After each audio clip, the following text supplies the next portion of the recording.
നിങ്ങളെപ്പോലുള്ള മാതാപിതാക്കൾ തന്നെയാണ് മക്കളുടെ ജീവിതം കോഞ്ഞാട്ടാക്കി ആത്മഹത്യയുടെ വക്കീലെത്തിക്കണത്. സാറേ, എല്ലാത്തിനും കാരണക്കാരെന്താ ഇവനാ.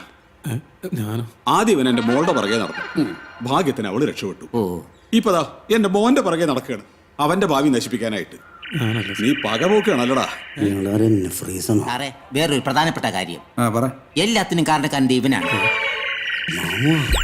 ആദ്യം മോളുടെ പുറകെ നടന്നു, ഭാഗ്യത്തിന് രക്ഷപ്പെട്ടു. ഇപ്പൊ മോന്റെ പുറകെ നടക്കുക അവനെ നശിപ്പിക്കാനായിട്ട്. നീ പകപോക്കാണല്ലേടാ. അല്ല പിന്നെ സാറിന് മനസ്സിലായെന്ന് തോന്നുന്നത്. ഇത് തന്നെ അല്ലേടോ. അതിനെന്നാ? അതെ, പകയൊക്കെ പിന്നെ വിട്ട. ആദ്യം സാറ് ചോദിച്ചതിന് ഉത്തരം പറ. അക്കാര്യൊന്നും ഞങ്ങൾക്ക് അറിയില്ലായിരുന്നു സാറേ. എല്ലാം ദൈവന്റെ പ്ലാനിങ്ങാ. അങ്ങനെ അങ്ങ് പറഞ്ഞ് ഒഴിയാൻ പറ്റുമോ മണിമൂഞ്ചിന്റെ അച്ഛ? ശരിയാണ് സാറേ, പക്ഷെ ഞങ്ങൾക്ക് ഒന്നും അറിഞ്ഞൂടാ. കല്യാണ തലേന്ന് ഒരു കത്ത് എഴുതി വെച്ചിട്ട് പോയതാണ് ഇവൻ. നീ എന്താ ഈ കാര്യം വീട്ടിൽ പറയാത്ത? അത് പേടിച്ചിട്ടാ സാറേ. ആര്? വീട്ടുകാരെ. നീ എന്തിനാ ഞങ്ങളെ പേടിക്കുന്നത്? പറയടാ. അത് പിന്നെ അമ്മ നിങ്ങളിവിടെ സ്വീകരിച്ചില്ലെങ്കിലും ഒന്ന് പേടിച്ചിട്ടാ.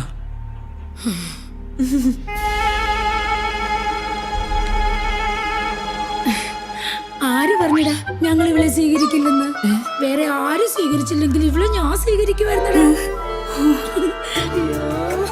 തങ്കക്കുടം പോലെ ഇരിക്കുന്ന ഇവളെ ആര് വേണ്ടെന്ന് പറയും? അണ്ണാ, ഈ ഡയലോഗിനെ എവിടെ കേട്ടിട്ടുണ്ടല്ലോ.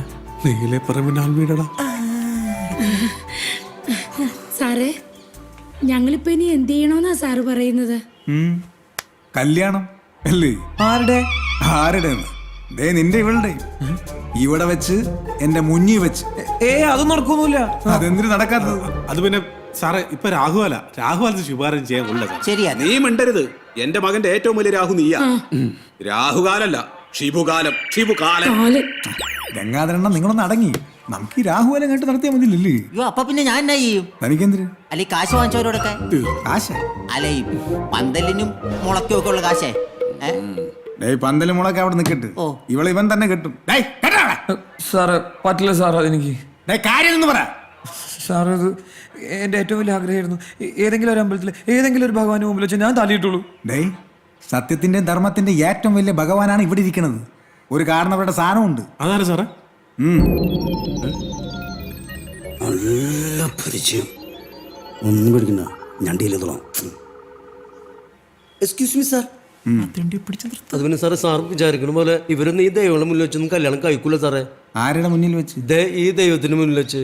പക്ഷെ ഏത് ദൈവം എന്നാണ് പിടുത്തം കിട്ടാത്ത. നടക്കും. ഫാദർ ഓഫ് നാഷൻ നിനക്ക് അറിയില്ലല്ലേ? സോറി സാർ, ഫാദറിന്റെ അറിഞ്ഞില്ല സാർ. അങ്ങോട്ട് പറയണ്ട ജോർജ്. ആരെ വിട്ടാലും ഈ കാട്ടുമാക്കാനെ മാത്രം വിടരുത് കേട്ടോ. രണ്ടുപേരും ചരിത്രം ശരിക്കും പഠിപ്പിച്ചു വിടാൻ. റൂം അറിയാലോ. അങ്ങോട്ട് മാറിക്ക്.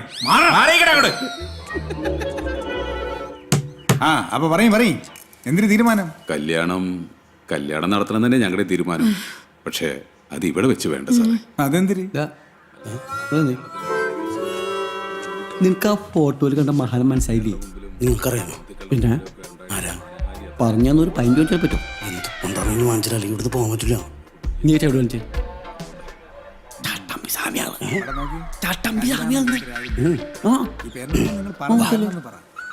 നാട്ടിൽ പേര് കേട്ട കുടുംബം ഞങ്ങളുടെ. അതിലും പേര് കേട്ട കുടുംബം ഞങ്ങളുടെ. മാത്രല്ല ഒരുപാട് ബന്ധുക്കളുണ്ട്. ബന്ധുക്കളെ ഞങ്ങൾക്ക് ഈ ബന്ധുക്കളെയും നാട്ടുകാരെയും എല്ലാവരെയും വിളിച്ച് ആഘോഷപൂർവ്വം ഇവന്റെ കല്യാണം നടത്തണമെന്ന എന്റെ ഇവളുടെ ആഗ്രഹം.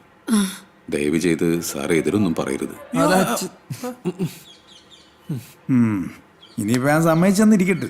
പിന്നീട് ഇതിനകത്തൊരു പ്രശ്നം ഉണ്ടാവില്ലെന്ന് എന്തൊരു ഉറപ്പ്? ആദ്യ സത്യം. ആ ഉറപ്പ് ഞാനാണ് സാർ. സാറിന് എന്നെ വിശ്വസിക്കാം.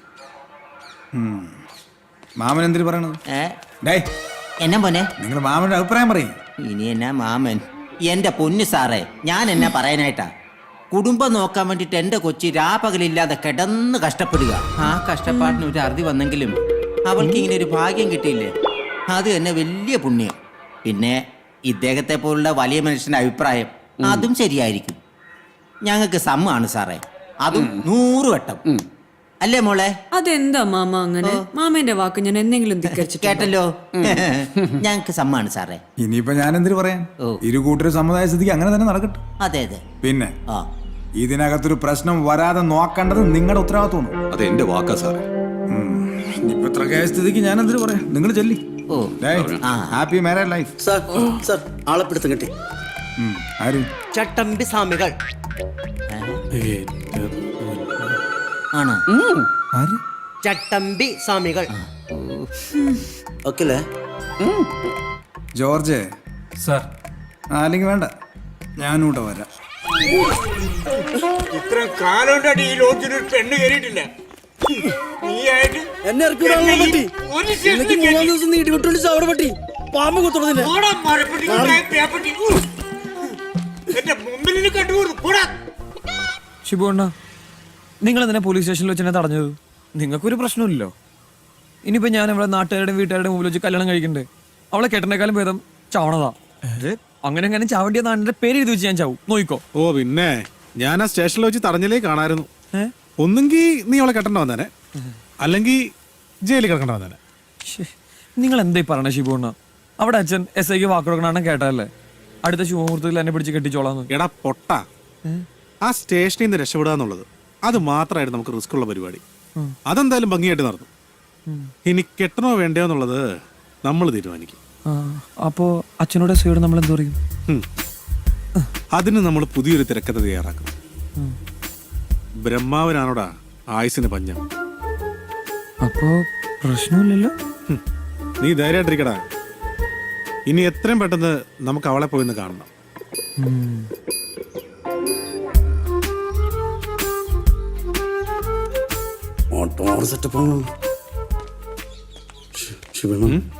നമ്മൾ കാശൊക്കെ നന്നായിട്ട് കൂടുതൽ കൊടുക്കുന്നില്ലേ?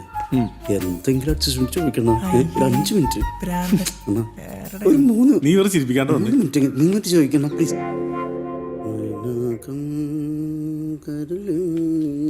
ആ ശരി, ഞാൻ വിളിക്കാം. വന്ന് കാണാത്തോണ്ട് ഒന്നും വിചാരിക്കരുത്. ഹേ അങ്ങനെയൊന്നുമില്ല. അല്ല, കുടിക്കാൻ വല്ലതും പറയട്ടെ? ഒന്നും വേണ്ട, ഒന്നും വേണ്ട. പിന്നെ പറ, എന്തൊക്കെയുണ്ട് വിശേഷം? പ്രത്യേകിച്ച് വിശേഷമൊന്നുമില്ല. പിന്നെ ഞങ്ങൾ വന്നത് ഇതാ ഇത് തരാൻ വേണ്ടിട്ടാ. എന്താ ഇത്? കുറച്ച് കാശാ, പറഞ്ഞതിലും കൂടുതലുണ്ട്. അതിന് ഞാനൊന്നും ചെയ്തില്ലല്ലോ. ഇതല്ല, ഇത് ഞങ്ങളുടെ ഒരു സന്തോഷത്തിന്. എന്ത് സന്തോഷം? അല്ല, അന്ന് പോലീസ് സ്റ്റേഷനില് സിന്ധു ഞങ്ങളുടെ കൂടെ നിന്നില്ലായിരുന്നെങ്കിലേ ഇപ്പൊ നമ്മളൊക്കെ. ഓ അതാണോ? അത് നിങ്ങൾക്ക് വേണ്ടി മാത്രമൊന്നുമല്ല, എനിക്കും കൂടെ വേണ്ടിയാ. പോലീസ് കേസൊക്കെ വലിയ തൊല്ലയാന്നേ. അയ്യോ അതൊക്കെ ശരിയായിരിക്കും, പക്ഷെ ഇത് ഞങ്ങളുടെ ഒരു സന്തോഷത്തിനാ. പ്ലീസ് വാങ്ങണം. ഹേയ്, ഇത് അതുകൊണ്ടൊന്നുമല്ല. അന്നത്തെ ആ സംഭവം നടന്നതിന് ശേഷം ഞാൻ ഒരുപാട് ആലോചിച്ചു. പിന്നെ അന്നത്തോടെ ആ തൊഴിലങ്ങിയെ നിർത്തിയോ? ആ സംഭവം നടന്നതിന് ശേഷം എനിക്ക് ഒരുപാട് ദേഷ്യവും വെറുപ്പും വിഷമം ഒക്കെ ഉണ്ടായി. പക്ഷേ ഇപ്പം ഞാൻ ഭയങ്കര ഹാപ്പി ആട്ടോ. എനിക്ക് ചെറിയ ചെറിയ സങ്കടങ്ങളുണ്ടായെങ്കിലും ഞാൻ കാരണം ഒരാളുടെ ലൈഫ് നന്നായിട്ട് മാറിയില്ലേ. സന്തോഷമുണ്ട് കുട്ടി. എൻ്റെ ആ സന്തോഷം ദേ ഈ പൈസയിൽ അടങ്ങിയിട്ടുണ്ട്. അതുകൊണ്ട് കുട്ടി ഈ പൈസ വാങ്ങിക്കണം പ്ലീസ്. എനിക്ക് വേണ്ട. അയ്യോ, ഞങ്ങളെ അന്യരായിട്ട് കാണല്ലേ. കുട്ടി വാങ്ങിക്കൂ പ്ലീസ്. അതുകൊണ്ടല്ല ഞാൻ വാങ്ങാത്തത്. പിന്നെ അത് പിന്നെ കല്യാണം കഴിക്കാൻ പോകുന്ന ആളുടെ അടുത്ത് ഞാൻ എങ്ങനെയാ കാശ് വാങ്ങുന്നത്? ആരെ കല്യാണം കഴിക്കണ ആരും? ഞാൻ ചേട്ടനെ. അപ്പൊ നിന്റെ ഉദ്ദേശം എന്താടി? കല്യാണം, അതും ഏറ്റവും അടുത്ത ശുഭമുഹൂർത്തത്തില്. ഏറ്റവും അടുത്ത ശുഭമുഹൂർത്തത്തിലാ? അതെ, നീ ആ പള്ളി പോയി പറഞ്ഞാ മതി കേട്ടാ.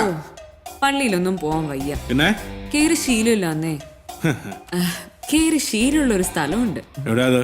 Police station. അവിടെ പോയി SIയോട് പറഞ്ഞോളാം. പോരെ? അപ്പൊ നീ ബ്ലാക്ക് മെയിൽ ചെയ്യാണല്ലേ? അപ്പൊ നീ ബ്ലാക്ക് മെയിൽ ചെയ്തല്ലേ അടങ്ങൂ? ഓ അങ്ങനെയെങ്കിൽ അങ്ങനെ. എടി, നിനക്ക് കല്യാണം കഴിക്കണമെങ്കിൽ ഈ ലോകത്ത് വേറെ എന്തോരം ആമ്പിള്ളേരെ കിട്ടും. ഈ വേട്ടാളെ തന്നെ വേണം നിനക്ക് നിർബന്ധമുണ്ടോ? ചെറുപ്പനാണ് മോളെ. നീ വേണമെങ്കിൽ ഇവൻ നിനക്കൊരു ജീവൻ തരും. ശിവു എന്നായി പറയുന്നേ? എവനെങ്കിലും ഒക്കെ കെട്ടി ജീവിതം തുടങ്ങാനാന്ന് എനിക്ക് എന്നേ ആവായിരുന്നു. പിന്നെ ഇവനെ പോലെ ഒരു കാട്ടുമക്കനെയൊക്കെ ആർക്ക് വേണം? ഇനി പുതിയൊരു ജീവിതം ഞാൻ ജീവിക്കുന്നുണ്ടെങ്കിൽ അത് റാണിയായിട്ടായിരിക്കും, മഹാറാണിയായിട്ട്. അതിനെനിക്ക് കാശ് വേണം.